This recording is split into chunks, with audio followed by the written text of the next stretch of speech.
Morning. मैं Seema Meena, assistant professor history, government PG girls college Chittorgarh. पिछले videos में हम नेपोलियन बोनापार्ट के उत्थान और पतन के विषय में अध्ययन कर रहे थे, जो कि बीए तृतीय वर्ष के द्वितीय प्रश्न पत्र का भाग है। आज हम नेपोलियन बोनापार्ट के इसी अध्याय को नेपोलियन के सम्राट बनने से प्रारंभ करेंगे। नेपोलियन ने तानाशाह बनने की प्रक्रिया में प्रकट रूप में जनता की सहमति दी। 1804 में उसने गणतंत्र का लिबादा अवतार फेंका और तथाकथित जनमत की इच्छा पर वह फ्रांस का सम्राट बन गया। राज्याभिषेक समारोह पेरिस के नोत्र-दाम चर्च में 2 दिसंबर 1804 को किया गया। पोप को भी आशीर्वाद के लिए आमंत्रित किया गया था, किंतु जब राजमुकुट पोप ने नेपोलियन के सिर पर रखना चाहा तो पोप के हाथ से मुकुट लेकर उसने स्वयं अपने हाथों से पहन लिया और बुदबुदाया कि मैंने सम्राट का राजमुकुट धूल में पड़ा हुआ पाया है। अपनी तलवार की ताकत से मैंने मुकुट उठाया है, तो मैं उसे पहनाने का श्रेय दूसरे को क्यों दूं? इस तरह राज्याभिषेक समारोह में ही सार्वजनिक रूप से पोप का अपमान किया गया। इस अपमान के कारण पोप ने इंग्लैंड के विरुद्ध व्यावसायिक युद्ध में नेपोलियन का साथ नहीं दिया। यूरोप पर पूर्ण संप्रभुता के प्रयास 1804 से 1809।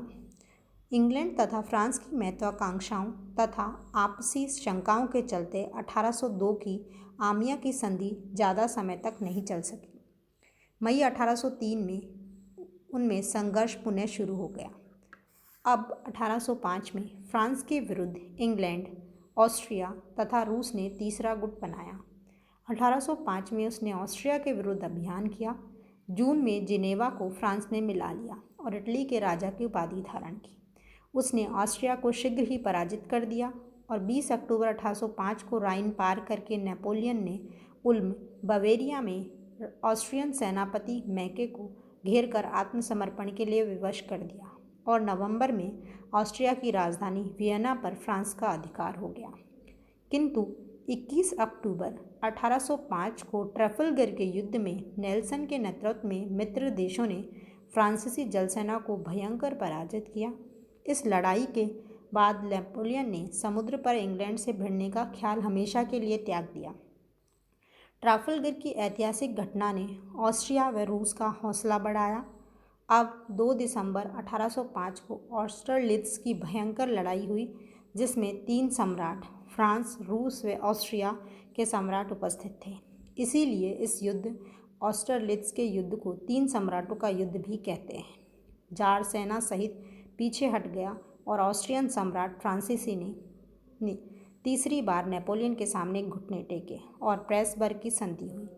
इस संधि का सबसे महत्वपूर्ण परिणाम था जर्मनी का पुनर्निर्माण। नेपोलियन ने क्षीण पवित्र रोमन साम्राज्य को नष्ट करके दक्षिण पश्चिम जर्मन के 16 राज्यों का एक संघ बना दिया, जिसे राइन परिसंघ या कॉन्फेडरेशन ऑफ द राइन कहा गया। अब जर्मन क्षेत्र फ्रेंच सम्राट की अधीनता में थे। जर्मन क्षेत्र में प्रभुता के प्रश्न पर नेपोलियन के प्रशा से अच्छे संबंध नहीं हो सकते थे।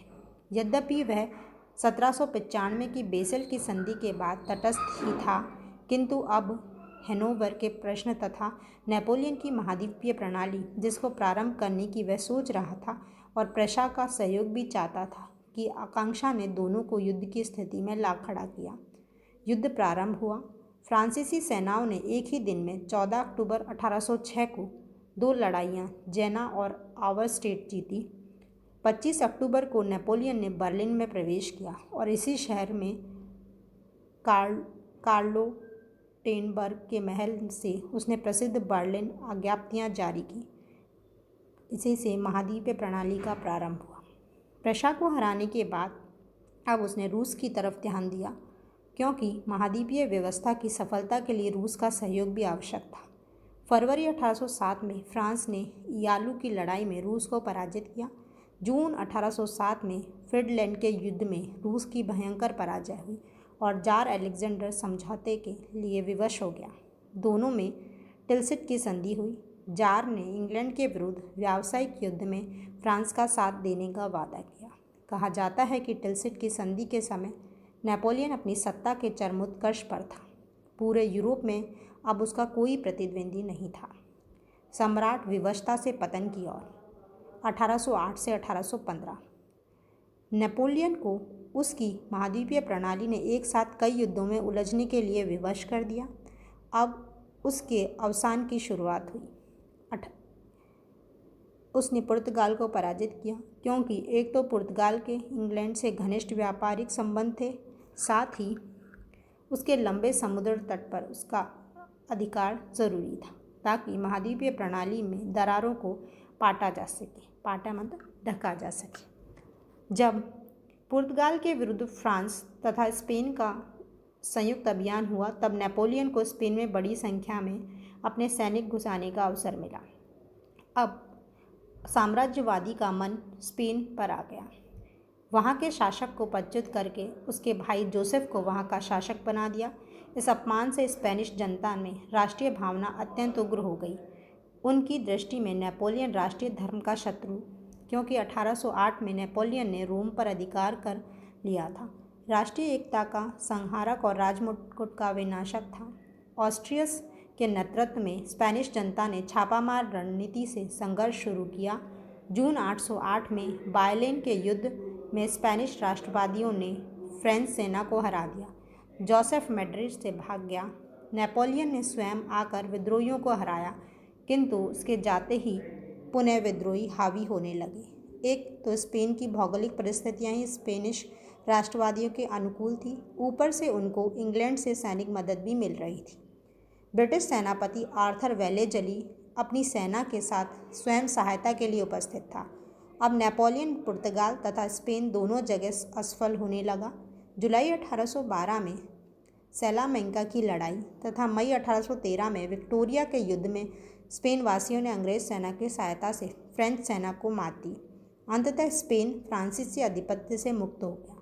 यह स्पेनिश संघर्ष अथवा प्रायद्वीपीय युद्ध नेपोलियन के पतन का प्रमुख कारण बना।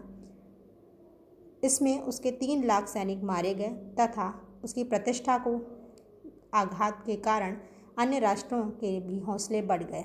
स्पेनिश वार ने यूरोप में राष्ट्रवाद की तीव्र लहर पैदा कर दी। इसीलिए नेपोलियन ने स्वयं भी स्वीकार किया कि स्पेन का नासूर मेरे विनाश का कारण था। स्पेनिश वार ने जो राष्ट्रवाद की लहर पैदा की, उससे ऑस्ट्रिया भी अत्यधिक प्रभावित हुआ।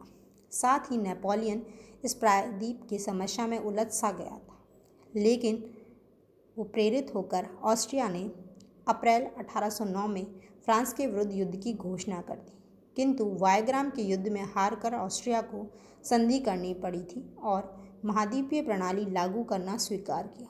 इसके अलावा संधि के अनुसार ऑस्ट्रियन राजकुमारी मैरिया लुइसा का विवाह नेपोलियन से किया गया। हैब्सबर्ग वंशीय राजकुमारी से विवाह करने से उसके गौरव में वृद्धि हुई। नेपोलियन की साम्राज्यवादी आकांक्षा तथा महाद्वीपीय व्यवस्था के प्रश्न पर रूस के साथ उसके संबंध पुनः बिगड़ गए। फलस्वरूप 1812 में नेपोलियन ने रूस पर आक्रमण कर दिया। रूसी सेनाओं ने फसलों को नष्ट करते हुए पीछे हटने तथा छापामार हमले करते रहने की नीति अपनाई। 7 सितंबर 1812 को फ्रेंच सेना ने रूसी सेना को हराकर मास्को जाने का रास्ता साफ कर लिया। 14 सितंबर 1812 को नेपोलियन मास्को में प्रविष्ट हुआ। शहर बिल्कुल खाली पड़ा था। जार ने आत्मसमर्पण करने की बजाय साइबेरिया की ओर पीछे हटना उचित समझा। नेपोलियन मास्को में 5 सप्ताह तक शांति प्रस्ताव की प्रतीक्षा में रहा। तभी उसके सैनिकों के लिए खाद्य सामग्री का संकट पैदा हो गया। वस्त्र नहीं थे, महामारी फैल रही थी। उसने वापस लौटने का निर्णय किया, किंतु समस्याएं बढ़ती जा रही थी। सर्दी अत्यधिक बढ़ गई थी। रूस में कहावत भी थी कि सभी जनरल हार जाएं तो भी जनरल दिसंबर और जनरल जनवरी तो अजेय हैं।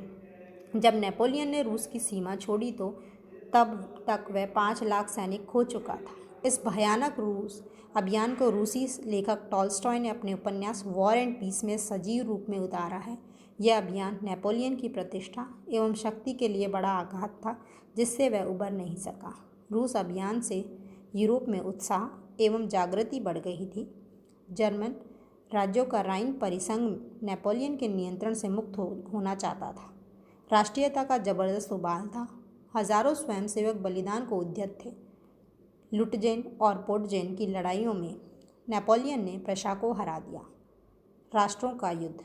अगस्त 1813 में प्रशा, ऑस्ट्रिया, इंग्लैंड, रूस तथा स्वीडन ने मिलकर चौथे गुट का निर्माण किया और चारों ओर से नेपोलियन को घेरने की योजना बनाई। 16 से 19 अक्टूबर 1813 के बीच लिप्जिंग के युद्ध में नेपोलियन पराजित हो गया।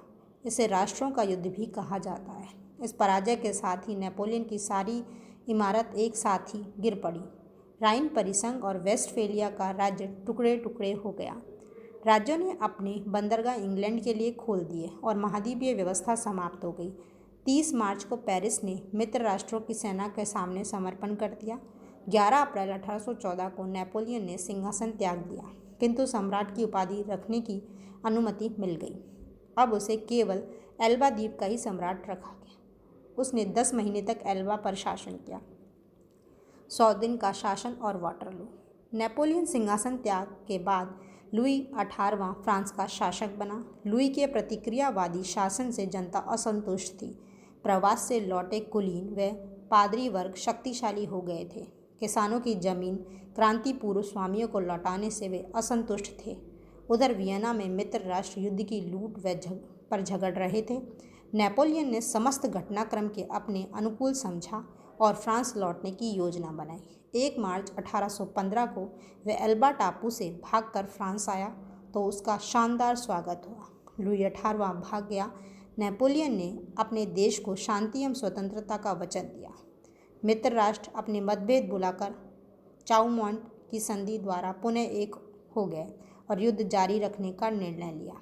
मित्र राष्ट्रों की संयुक्त सेना के सेनापति वेलिंगटन ने 18 मार्च 1815 को वाटरलू नामक स्थान पर नेपोलियन से भयंकर युद्ध किया। जब नेपोलियन जीत के निकट था तभी प्रशा की सेना के साथ ब्लूशर आ गया और नेपोलियन को निर्णायक पराजय मिली। नेपोलियन को निर्वासित करके सेंट हेलेना द्वीप भेजा गया, जहां उसकी 5 मई 1821 को मृत्यु हो गई। इस प्रकार एक सितारा जिसने यूरोप को चकाचौंध कर दिया था, हमेशा के लिए डूब गया।